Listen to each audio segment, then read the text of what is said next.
Committee ഭാരവാഹികളായിട്ട് ചിലരെ തെരഞ്ഞെടുത്തു കഴിഞ്ഞാൽ മറ്റു ചിലരായ ആളുകൾ അവരതാ വരിസംഖ്യ കൊടുക്കാറില്ല, കുടിശ്ശിക കൊടുക്കാറില്ല, പള്ളിയിലേക്ക് മറ്റുള്ള സഹായം നൽകാറില്ല, പള്ളിയിലെ ഉസ്താദിന് ചോറ് കൊടുക്കാറില്ല. കാരണം ഇന്നവൻ പള്ളി കമ്മിറ്റിയിലുള്ളത് കൊണ്ടാണ്. മോനെ, അല്ലാഹുവിന്റെ പരിശുദ്ധമായ പള്ളി ഭരണം ആരുടെ കയ്യിൽ വരണമെന്ന് തീരുമാനമെടുത്തത് അല്ലാഹുവാണ്.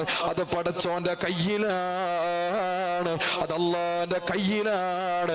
ഇനി ഏതെങ്കിലും ഒരിക്കലും അംഗീകരിക്കപ്പെടാൻ കഴിയാത്ത ആളുകളാണ് അവിടെ വന്നിട്ടുള്ളതെന്ന് പറഞ്ഞിട്ട് പള്ളി അനാഥമാക്കുന്ന രീതിയിൽ, പള്ളിക്ക് പ്രയാസകരമാകുന്ന രീതിയിൽ വരിസംഖ്യ മുടക്കൽ ഇസ്ലാമികമല്ല. പള്ളിയിലെ ഉസ്താദിന് ഭക്ഷണം മുടക്കൽ ഇസ്ലാമികമല്ല.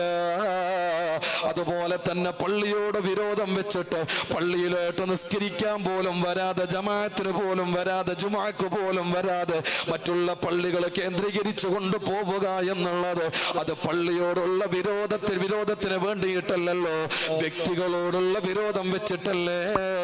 അത് ഇസ്ലാമികമല്ല. മനസ്സിലാക്കണേ എന്റെ പ്രിയപ്പെട്ട സഹോദരങ്ങളെ. അല്ലാഹു ഈ ഉമ്മത്തിനെ എന്നും സ്നേഹവും ഐക്യവും നിലനിർത്തി തരട്ടെ.